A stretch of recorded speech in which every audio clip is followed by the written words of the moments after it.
Go. What's up, everybody? Trey Biddy with HawgSports.com, HAWG Sports. We got a lot to talk about today. Obviously, we're going to look back a little bit on this Louisiana Tech game, find out what Arkansas did right, wrong. We'll take a little bit of look in the offseason also, discuss some of those things. And, of course, we got to talk about Armageddon, Arkansas and Missouri, the battle line rivalry, as they call it. We're going to have Connor Goodson hop on, talk a little bit about basketball as well. All that and more on today's episode of Hog Sports Live.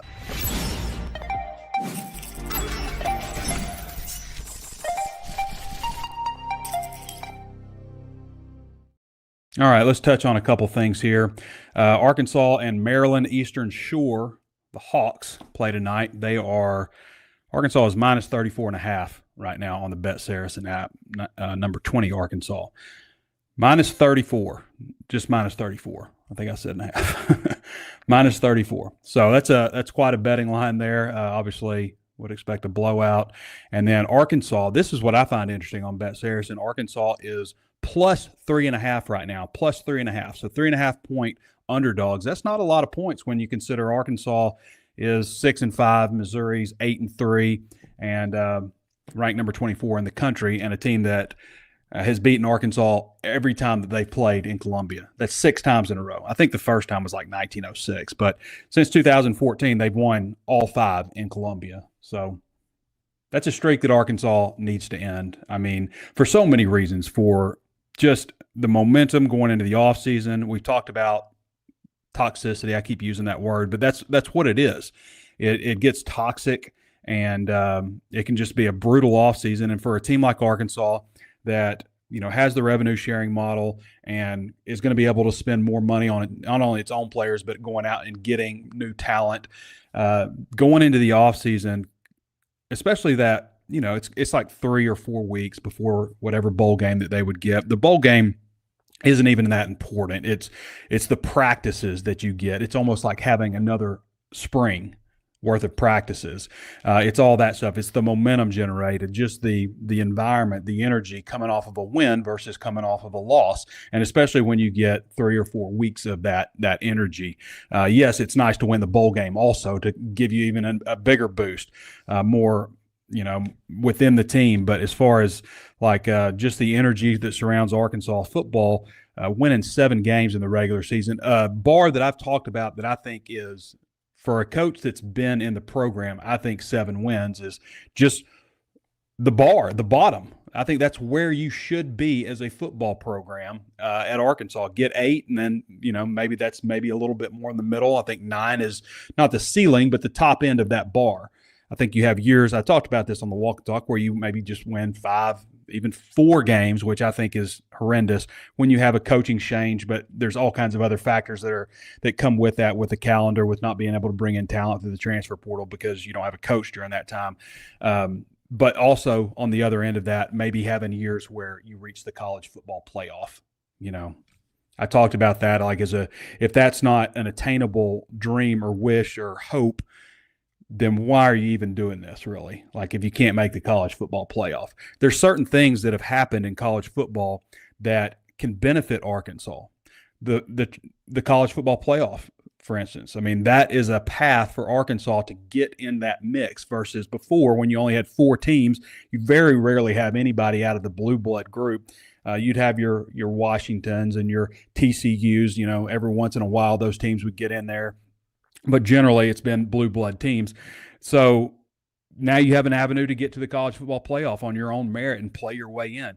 NIL, revenue sharing, is another thing that's been introduced where Arkansas can overcome some of the obstacles it's had in the past as far as acquiring talent. Now, that's not – people confuse this, and people want to hear what they want to hear all the time, but that's not why Arkansas has stunk. Getting your butt kicked 32 points at home to Ole Miss isn't just about NIL. Right? There's a lot of other things that go into play there. Getting your butt kicked 48-14 to Missouri last year isn't just NIL. There's other things at play. So Maryland Eastern Shore, this game is at, what time is this? 7 o'clock, SEC Network. You can watch the game there. Maryland Eastern Shore is 2-6. This should be a rout. Up next, though, you guys, it gets exciting. I mean, it's not in Fayetteville. Like, this has not been a great home stretch, right? You've had several games at home in a row. Troy, Pacific, Little Rock, Maryland, Eastern Shore coming up. None of these games are just like, oh, I can't wait to go watch the Hogs play Troy, play Pacific. You know, it's not like any of these have sparked a lot of intrigue. Maryland, Eastern Shore, the same thing. But Thursday, Thanksgiving Day, happy early Thanksgiving to everybody. In Kansas City, Arkansas plays Illinois. Tuesday, December 3rd, at Miami. So a couple of interesting games there back-to-back. You know, one of them's in Kansas City, one of them's in Coral Gables. And then you get UT San Antonio in Bud Walton Arena on December 7th. But then you get Michigan in Madison Square Garden on December 10th, the Jimmy V Classic. Then you get UCA in Little Rock, so people in Little Rock be able to watch the Hogs play down there. That's on SEC Network Plus, by the way. And then, you know, you get a couple of games that are just like around the holidays, North Carolina A&T, Oakland, and then it's SEC play starting January 4th. It's at Tennessee, but then you get Ole Miss in Bud Walton Arena. That should be a great environment. Florida in Bud Walton Arena. So a couple of nice SEC games, January 8th, January 11th. So that's the schedule.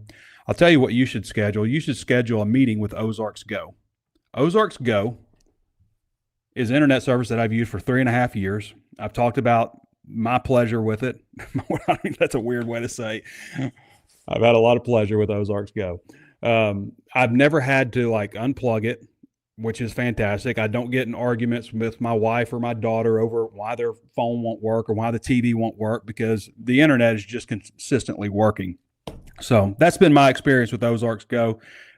If you don't have great experience with it, I would guess it's probably on your end. I did have internet service one time at a house, a few houses ago where I lived, and the wiring wasn't set up for that type of internet, and it just continuously caused it to drop out. So if you do have problems like that with Ozarks Go or something, then it's probably something like that. It would be my guess.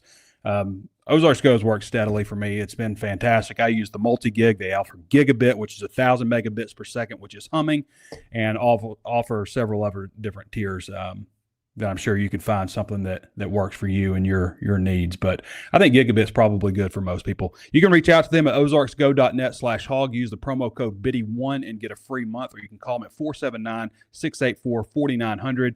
Available in most parts of Northwest Arkansas, parts of Oklahoma, and ever expanding. I'll tell you something else. This is a nice deal. Hog Sports right now is 30% off today. But you know stuff's coming, right? You know it's Black Friday coming up. It's Cyber Monday coming up. So, yeah, 30% off is a fantastic deal. It's a great deal most of the time, too.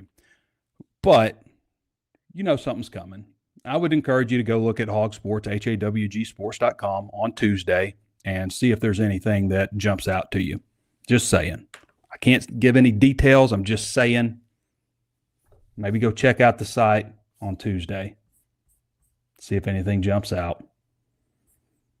Arkansas and Louisiana Tech, a slow start. I was starting to get, I mentioned, like, I've said this before, like, for me, for whatever reason, like, even now, I have a lot of experience talking to groups of people, but when I first get up, for the first moment, I can feel the back of my neck getting really hot.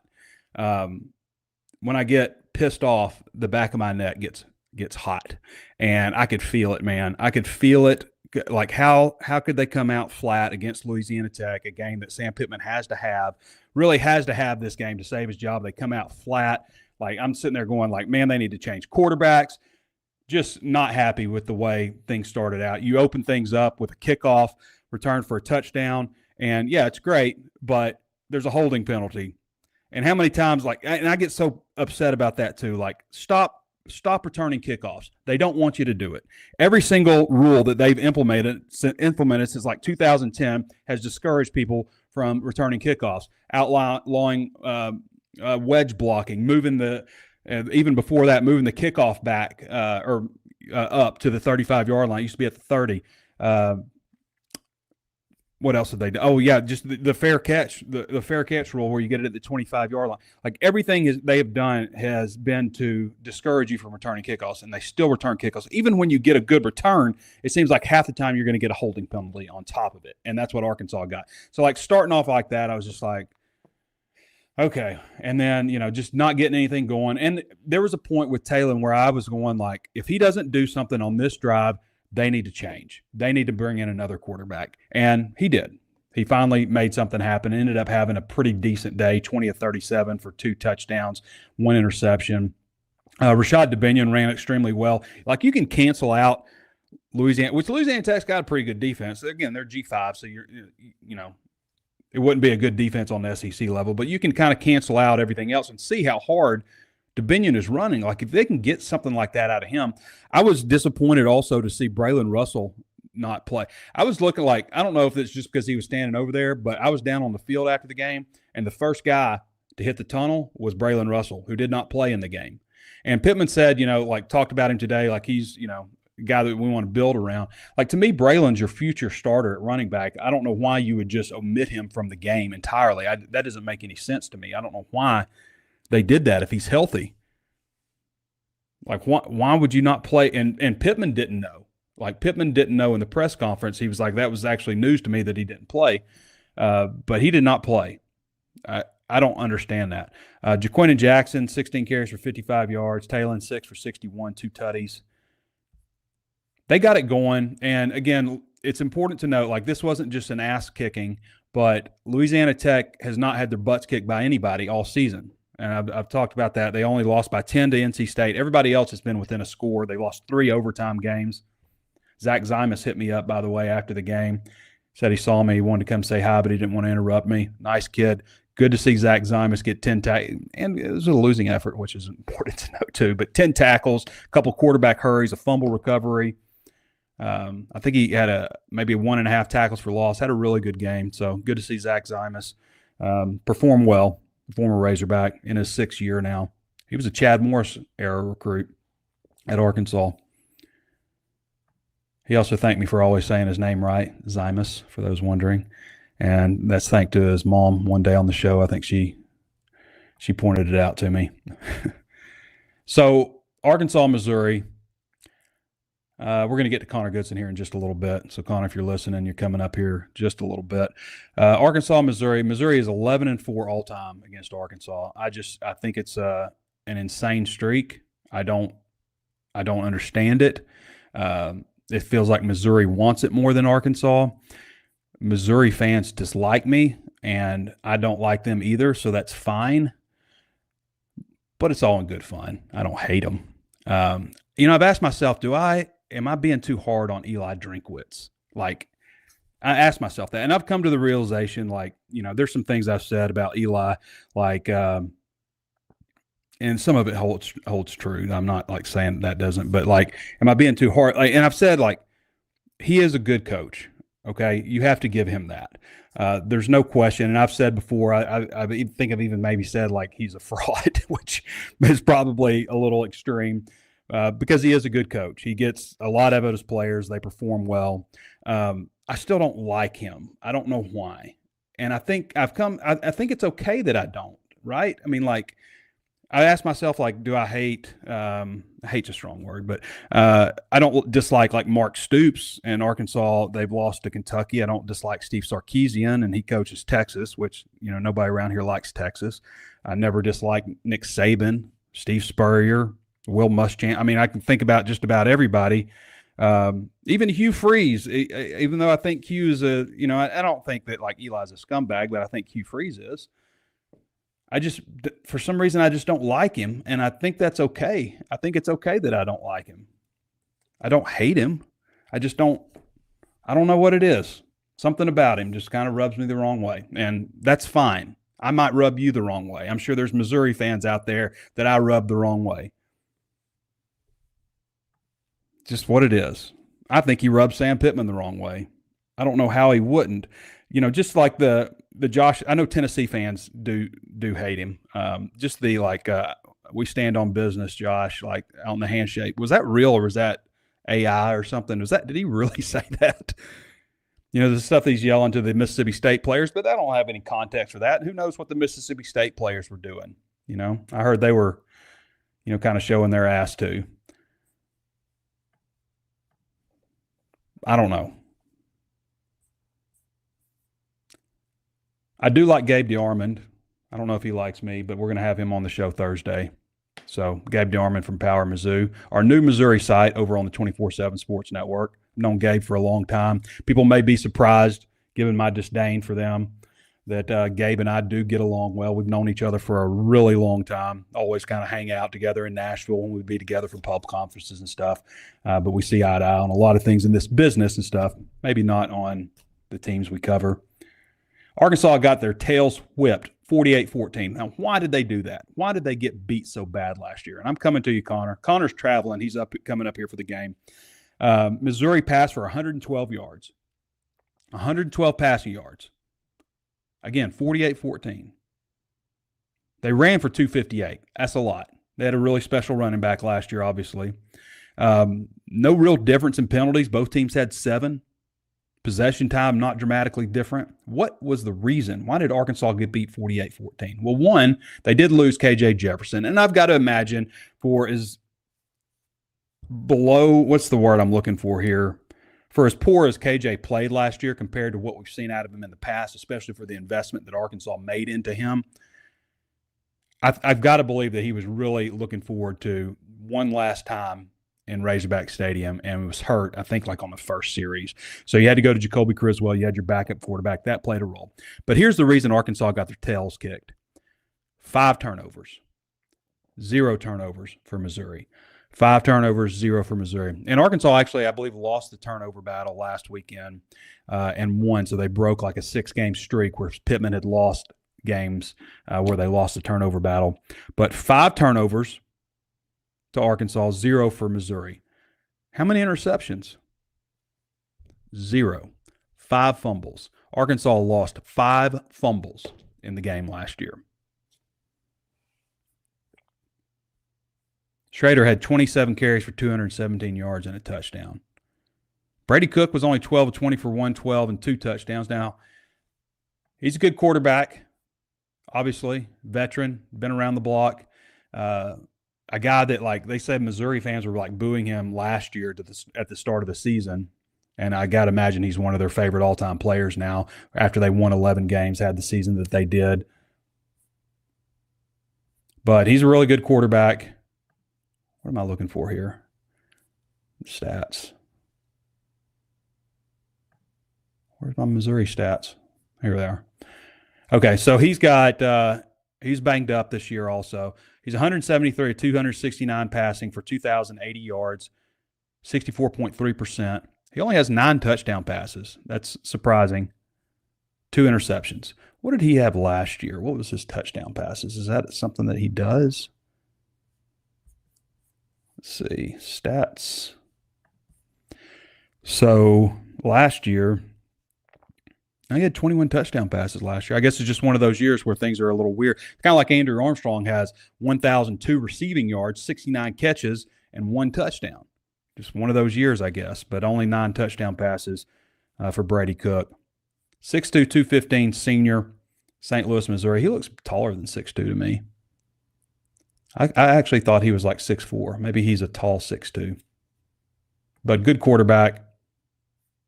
They've got, Nate Noel, 147 carries for 779 yards, 3 touchdowns. A lot of these touchdowns go to Marcus Carroll, who has 112 carries for 488 yards, 10 touchdowns, which is a good number of touchdowns for a running back.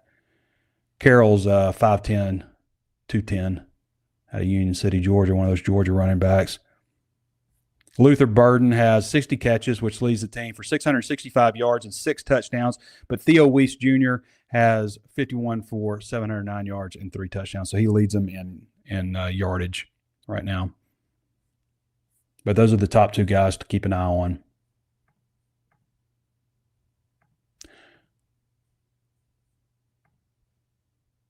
Okay, Connor, I'm coming to you in just a minute. I want to go over a little bit of some of the stats here overall for Missouri. Scoring offense, they're middle of the pack, 9th in the SEC at 29.2. Arkansas, by the way, at 31.1. So Arkansas putting up a little bit more points per game. I do not think that Missouri has played that impressive of a football schedule, and I made note of that several times. I know. I wore people out talking about Missouri's football schedule. Arkansas has never played a schedule like that since they've been in the SEC. I'm going to look at their schedule real quick here. I can feel the downvotes coming from Missouri fans right now. And they love to hate me. That's fine. It's all warranted. I know I've said some awful things. All right, so Missouri played Murray State, Buffalo. Boston College gave them a little bit of a game. Boston College is not bad for like a 500 team, actually. Got a good coach. So Murray State, Buffalo, Boston College in Columbia, Missouri, Vanderbilt in Columbia, Missouri. Vanderbilt gave them a run for it. It's not your standard Vanderbilt team, but it was a double overtime game. So they had those first 4 games, which you're like, okay, they're going to be preseason top 10. I think they were right around there. They're going to stay in there for the first 4 weeks of the season. And then they got their teeth kicked in by Texas A&M in College Station, 41-10. That was a game that they needed to either beat Texas A&M or beat Alabama to kind of stay in that college football playoff discussion. And they lost both of those games convincingly. Then they slaughtered UMass at Massachusetts, of all places. They beat Auburn 21-17, edged Auburn in Columbia, Missouri. Then they got smoked by Alabama 34-0. They beat OU 30-23 in Columbia. They lost to a good South Carolina team at Columbia, South Carolina. I watched that game. And then last weekend, 39-20 against Mississippi State, and it could have been worse than that. Mississippi State's not a very good football team, obviously. Fans will wear all black for this one, 2:30 on SEC Network. Sold out. Usually when I go to Missouri, like, and this is unfair but also because every time I go to Columbia, Missouri, it's late November. It's right after Thanksgiving, and I'm not necessarily thrilled about being there. I've got extra travel going on. It seems like it rains every time or the weather's freezing cold or something every time. One year I know Danny was there covering, and the setup for the visiting media was outside, and it was outside last time I was there. But they turned on a truck and shined the headlights for the press conference. It was lit by truck lights. Last time I was there was actually, I haven't been there in a little bit, but I'm going this time. But it was outside. They were doing construction. I just remember there was a tent. There was water everywhere. You know, it just felt very JUCO to me. But I haven't been there since they've renovated and stuff, so I want to see all the renovations that have been done. It is supposed to be cold, like 37. There's a chance of flurries. But I want to see, you know, let's give it another shot, see what it's all about. I'm guilty, I know. Eli Drinkwitz is guilty of stirring the drink a little bit on this rivalry, and I'm guilty of it as well. I like to try to push the buttons a little bit, but I also don't like them. So it works well for me personally. Okay. Let's go to Connor now. Connor, if you're listening, I'm bringing you up. Connor Goodson, Hog Sports basketball analyst, does so many other things. Connor. What's up, Trey? So Connor's traveling, so we've got a little bit of road noise here. Yeah. Sorry about that. Yeah. Sorry about your loss in our dynasty to the Nebraska guy. That was a big one because that probably would have got you in the playoffs. Honestly, you know, that's what this drive has helped with. You know, it doesn't really. Normally, I dislike it, and I don't want to be. Can you get a little bit louder, Connor? I can try. Is that better? That's better. Yes.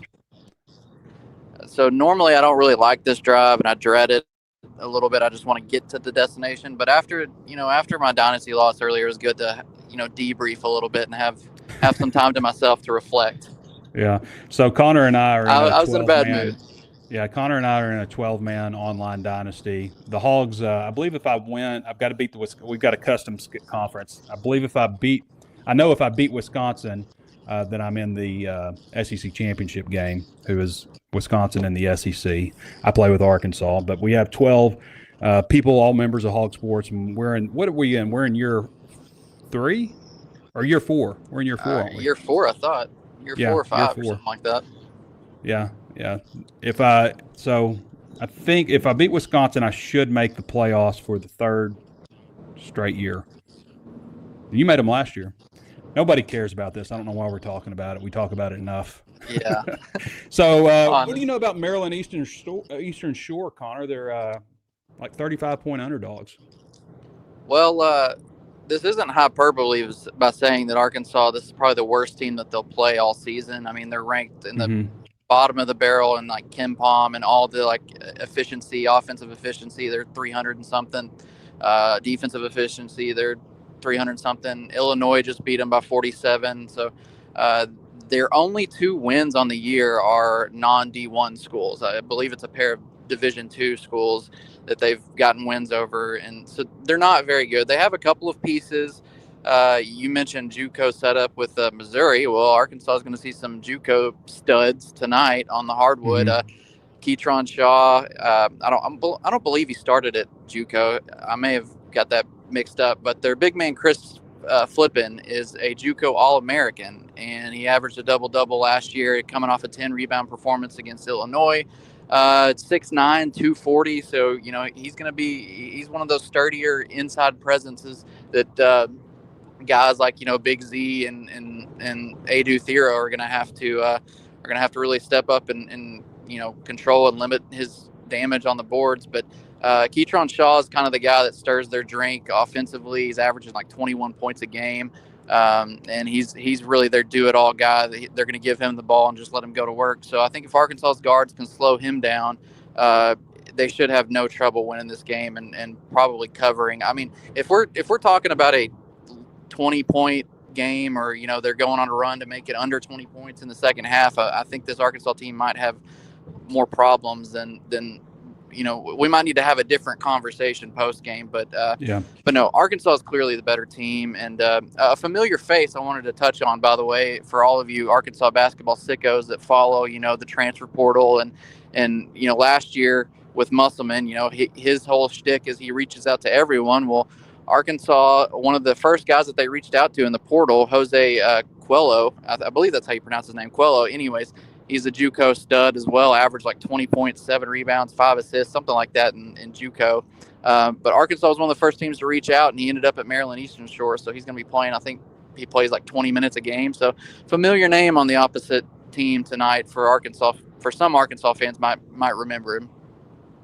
Connor Goodson joining us again. You can follow him at Connor Goodson. He's an important follow for basketball season as we're getting in full swing here. And some interesting games coming up, obviously, Connor, with the CBS Thanksgiving game. Illinois at 3 o'clock from T-Mobile Center in Kansas City. You'll be there. Have you looked at this game? Yep. You know anything about Illinois? I know that obviously they have Tomislav Ivicic. Zvonimir's older brother has been tearing it up this year. They got a lot of good pieces. I mean, Brad Underwood's a really good coach. I mean, he's one of those coaches that he doesn't really need to rebuild any years. He just kind of retools and kind of reloads his rosters. You know, I believe they have an assistant that was with Cal last year, Orlando Antigua. I believe he's on their staff for the first time this season. And they've done some good stuff. I watched them a little bit against Maryland Eastern Shore. I haven't, you know, paid too much attention to them yet. But I watched a little bit of their game with Maryland Eastern Shore. And I mean, it's one of those games you can't really take a whole lot from, but, you know, they're really solid inside and out. And I think that Arkansas, if they go to Kansas City and they don't get like a Trevor, or, you know, if they're down to 7 players, it's going to be tough to go in there and get a win against this Illinois team. And you're looking at this stretch. You talked about it. This stretch upcoming. I mean, these are three out of the next 4 games are against, you know, NCAA tournament quality opponents, and you really want to get a win for those, for, you know, to boost that resume and you know, have that to look back on later in the season. And so I think it's important. It's kind of important that you want to target this as like the time to get your guys back healthy and maybe have a full squad to see what you're working with. I know maybe getting like Adu back and throwing him in the fire against Illinois may not be like the best formula, but, you know, eventually he's going to have to come back and eventually he's going to have to play against some stiff competition. So, I mean, you really want to see this team kind of healthy right around now and be able to go to stretch, start to gel together and see what you got. Yeah, Connor Goodson joining us. He's maybe in a little bit of a hole. We've lost him a little bit, but Connor, it'd be interesting because you'll be in Missouri, I guess, Friday still. I'll be going into Missouri, heading up for the Missouri game. You know that I have not. So I've been thinking about this. Like, do I go to Missouri or not? Because I have not been to a true Razorback road win, not a neutral site, not a bowl game, but a true Razorback road game where they have won since 2016. Yeah, yikes. Yes. It's that streak's gotta end at some point.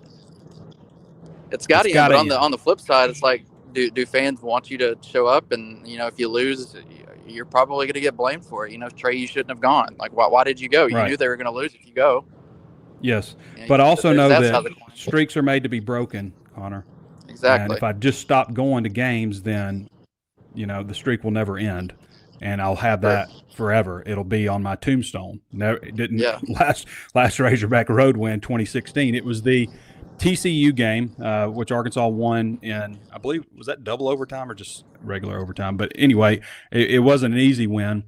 But, I've thought about that a lot. Now, I've been to, I was at Texas A&M when they, or I was at AT&T Stadium when they beat Texas A&M in 2021. I've been to, obviously, bowl game. I was at the Outback Bowl game. I've been to, all those kinds of things. It's just, for whatever reason, they have not won. And, I go to, I don't know, half or maybe a little more than half of the road games each year. I haven't been to Missouri in a little bit, but there's always games that I pick out that I don't go to. And for whatever reason, when I pick them out and don't go – now, they do lose games.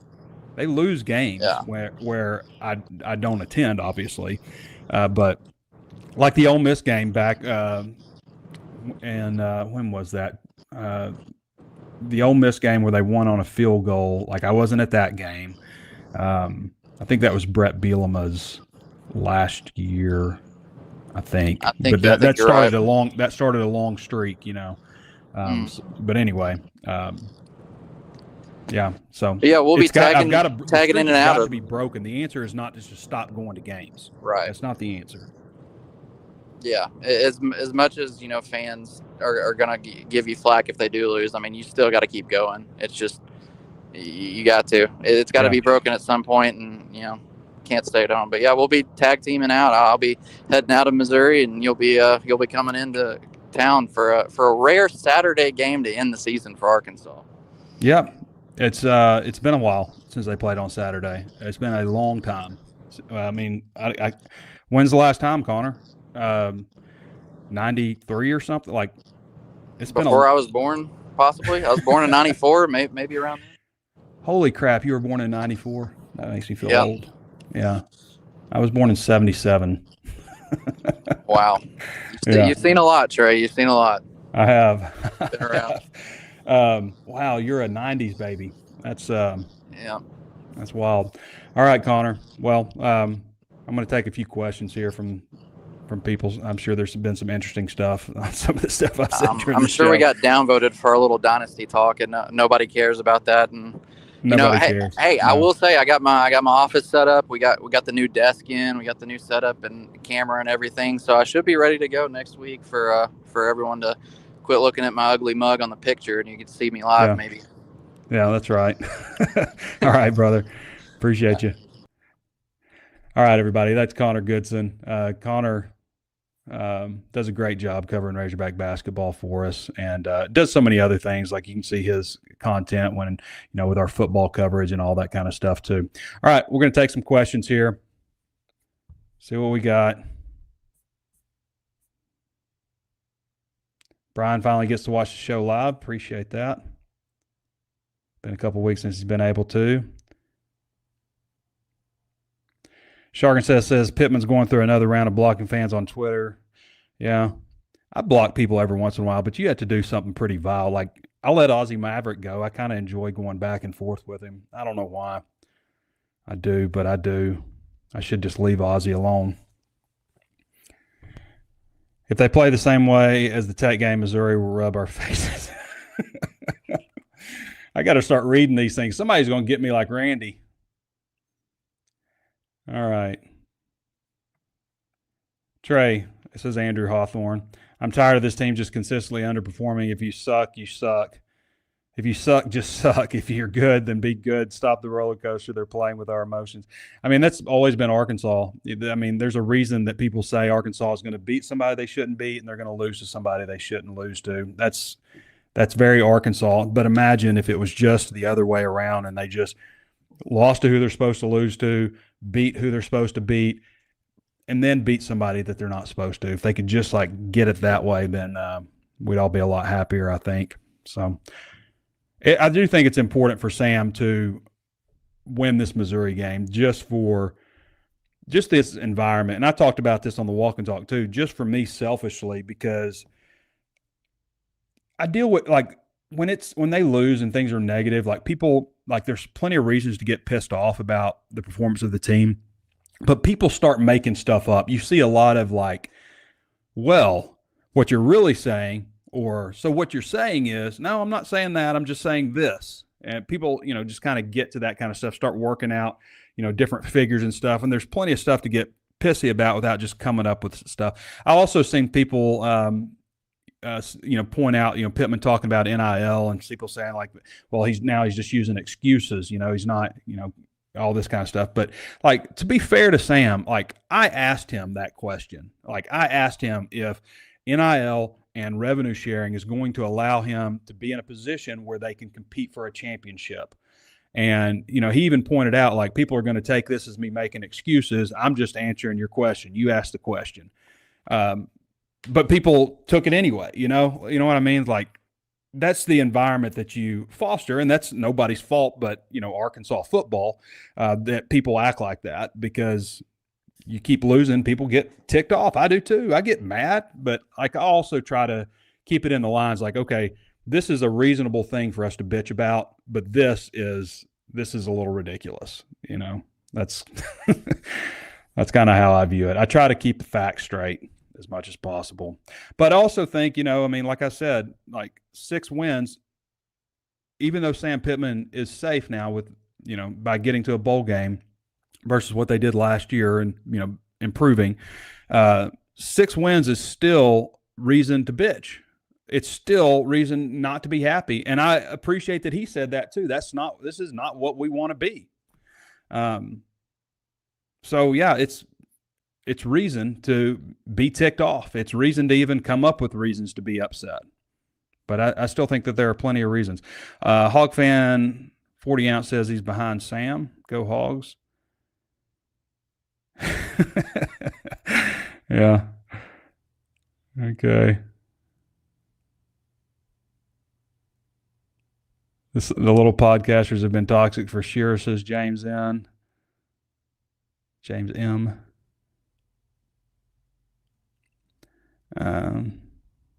I've seen people talking about, so he's talking about if he can onto an OC. I've seen people talking about Travis Williams as a possible candidate for the Florida State defensive coordinator position. If that happens, I would hate to see Travis Williams go. But if that happens, I would be all in favor of promoting Marcus Woodson to defensive coordinator. He's already passing game defensive coordinator. But that's the direction I would go if it were me. Marcus Woodson, the way he was treated at Florida State, I don't think he's going back there. So, and there's still a lot to be said and done over all that. Travis Williams may not want to go to Florida State.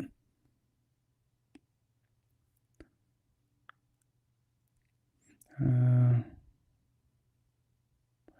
ready to see Kobe Brenham that on the line. That kid will be Kobe Branham with a K, and it's Branham with an A. Yeah, like I asked this question too in the preseason when I look at the offensive line, because there's so many like older players that are backups and stuff.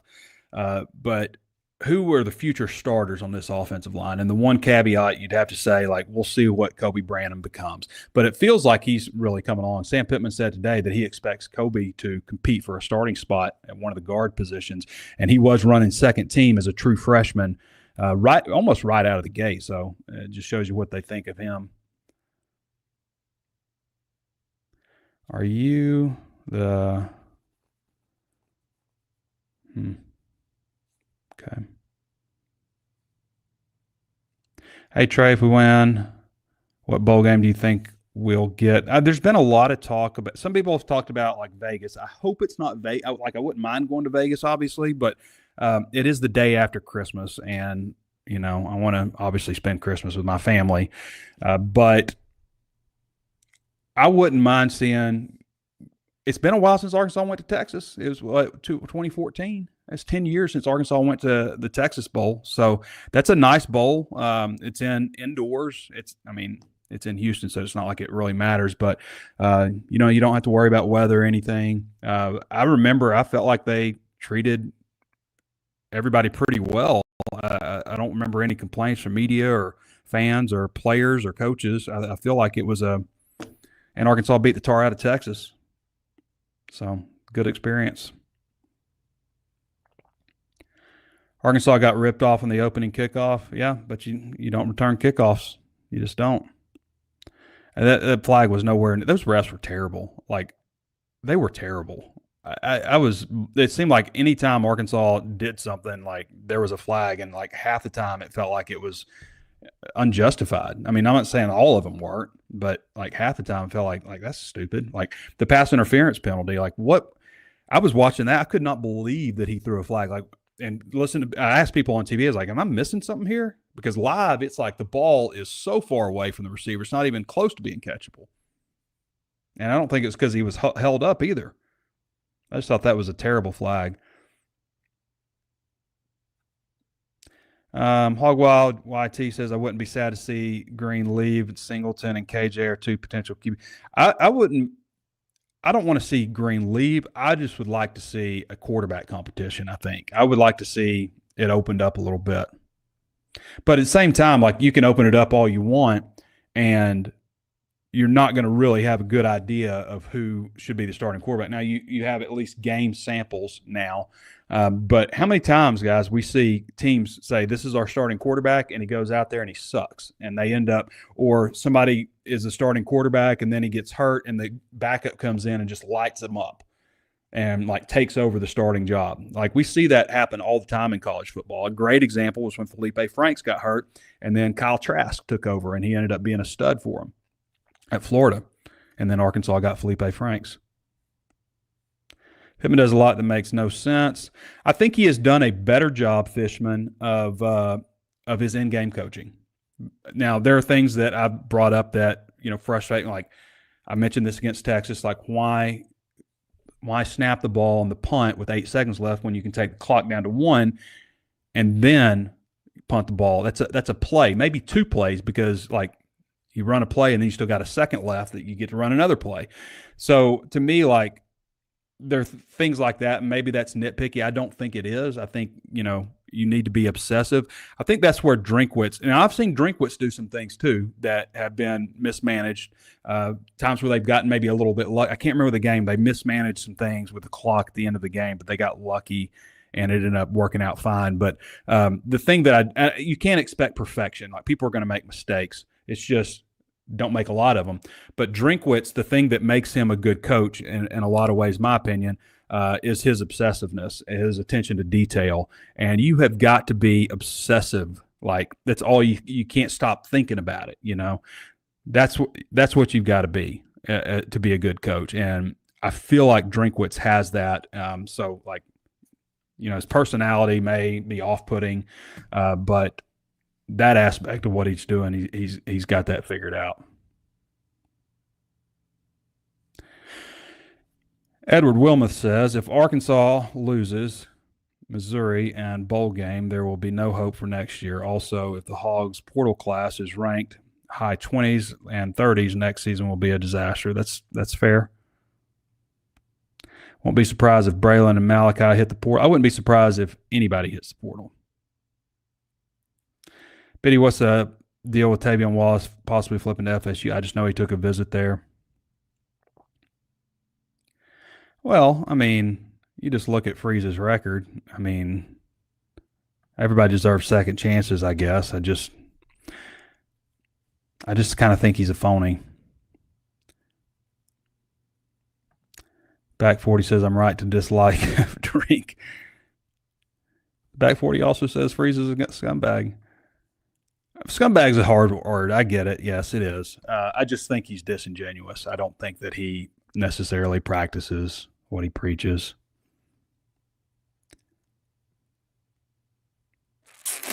What do I think the Hogs' chances are of winning this one? That's a good question because I haven't really answered that. But I mean, I'm going to pick Missouri to win the game. They are at home on Senior Day in an environment that Arkansas has never won in. Drinkwitz is probably a better coach than Pittman. I mean, there's plenty of reasons to pick Missouri in this game, so I'll be picking Missouri. But I mean, obviously the Hogs have a chance to win. I mean, like, what would last year's game look like if KJ Jefferson wasn't hurt and they didn't turn the ball over 5 times? I mean, that's a lot of ifs and buts, but I'm just saying, like, don't turn the ball over 5 times. Get good play out of your starting quarterback and don't get him hurt. Maybe you got a better chance. Dallas Sapp says, Mizzou fan, enjoy the walk and talk each week. A lot of Missouri fans kind of like, they laugh at it and stuff, and they have a good time with it, which is fine. It's not for Missouri fans, but I appreciate you like it, Dallas. Okay. How'd Ole Miss destroy us but lost to Florida? It's so weird. Yeah, I mean, football's about matchups. That's why you can't compare scores. Cue the moral victory responses. What are the moral victories? There's not any moral victories. Sometimes people will say stuff like this and like try to make you have the argument. You know what I mean? Like, just say something and put it on you and then like try to argue that point and make you try to represent that when you're not representing that at all. I don't know if that's what this is, but like, I haven't said anything about like, oh, if they could just almost win, then, Cal is so much better than Pittman. Yeah, I mean, he's done a lot more. KJ and Jacoby had 4 of the 5 fumbles, says Don Eldridge. I don't even remember, really. Dallas doesn't hate me. I appreciate you, Dallas. Hey, I'll say this too, man. Like, I had a great last year after the Missouri game. This old man came up and talked to me. He was a Missouri fan. I don't know what he was doing down on the field, but he was just like, he was the nicest guy ever. And some other person came over, a Missouri fan, super nice fella, and they chatted me up, and we had a really great talk. They were as polite and nice as could be, just like any fan base. We got we got Aussie Maverick. Like, can you imagine somebody's impression of Arkansas fans, of the first fan? Like, yeah, I met this Arkansas fan, said his name was Ozzy. What a dick. Like, can you imagine? So it's all about who you meet, who you're sitting around. Fishman says, very happy Ole Miss and LSU are out of the playoffs, though. Yeah, there's something to enjoy about that. Ole Miss went all in, too. I brought this up, too. Like, when you talk about, yes, like, there are reasons Arkansas doesn't win at the level we would like to see them win, and there are reasons, but there are a lot of reasons. Like, I always say there's enough room under this bus for a lot of people to get under. But one of those reasons is access to elite talent. And like Ole Miss, Lane Kiffin didn't just suddenly become this guru that went from bottom 30% of the SEC in total defense to top 30% in total defense. Like, they bought players. They bought Pooh Paul. They bought Walter Nolan. They bought Princely Unpronounceable. They bought all of these guys. Like, they bought a defense, and it's perfectly legal to do. So Arkansas needs to buy some players. They need to keep who they got, their core group, as Pittman talked about, and then they need to go out and get some guys. They need to get some guys. And really on the offensive line, defensive line, those are 2 areas that they really need to hit. And I would explore everything. If you think you got a guy that you can get that's better than what you got,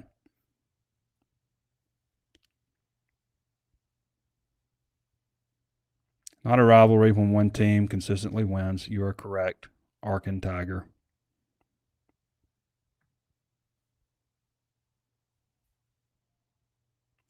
Okay. You can't handle the truth, says Missouri isn't a rivalry. It is. It is a rivalry. It has become, because Missouri has dominated this series. No matter how we look at Missouri, every way I used to look at Missouri like just as less than Arkansas. But you cannot deny that they have been winning, and Arkansas hasn't. I'd still rather be me than them, right? But you can't deny that they've been winning. And when a team just constantly throttles you and you look down on them and they just constantly keep beating you, you can't tell me that doesn't stick in your craw and you don't start to develop some hate for them. And that's what rivalry is. It's hate. And Arkansas hasn't hated Missouri enough.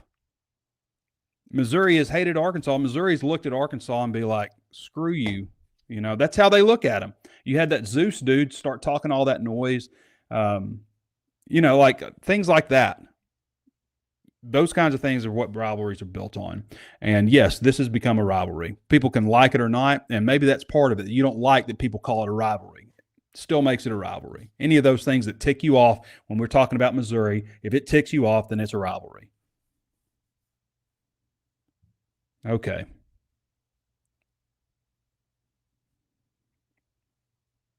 Don Eldred said, I thought if I kept going to Jerry World, we would eventually win one. Well, did you go in 2021? I was there. It's not like I used to go to Razorback games where they didn't win. Like, I went to, when Bobby Petrino was at Arkansas, I went to several games. Brett Bielema, I was there when they beat the tar out of LSU in Death Valley at night, which is very difficult to do. So it's like, I've been to a lot of road games where they have won. It's just there's a streak that has developed over the last 8 years. We got a lot of comments, but I got to wrap the show up. So I appreciate everybody hopping on, and I hope everybody has a nice Thanksgiving. I will say the show, I'm planning on doing the show Thursday. It just depends because everything gets so compacted this week. But if we do the show on Thursday, it will be pre-recorded. So just keep that in mind. So there won't be like reading comments and all that kind of stuff. If something happened on Thursday morning, it's not going to be reflected in the show. It will be pre-recorded, most likely, unless I get some kind of wild hair and decide to just get up in the morning and do the show, which I doubt happens. But right now I'm planning on pre-recording it on Wednesday. Okay, everybody. Appreciate you joining me. Trey Biddy, HawgSports.com. Follow me on X. Subscribe to the site, HawgSports.com. But again, you might want to check it out on Tuesday. That's all I'm going to say. You might want to check it out on Tuesday. Check out our friends at Ozarks Go, OzarksGo.net/Hawg, HAWG. Use the promo code Biddy1. You get a free month if you're a first-time user. OzarksGo.net/Hawg. And you can also reach out to them at 479-684-4900. You're going to talk to somebody local. Yes, it's very pleasurable internet. All right, everybody. This has been Trey Biddy with HawgSports.com, and we'll catch you on Thanksgiving.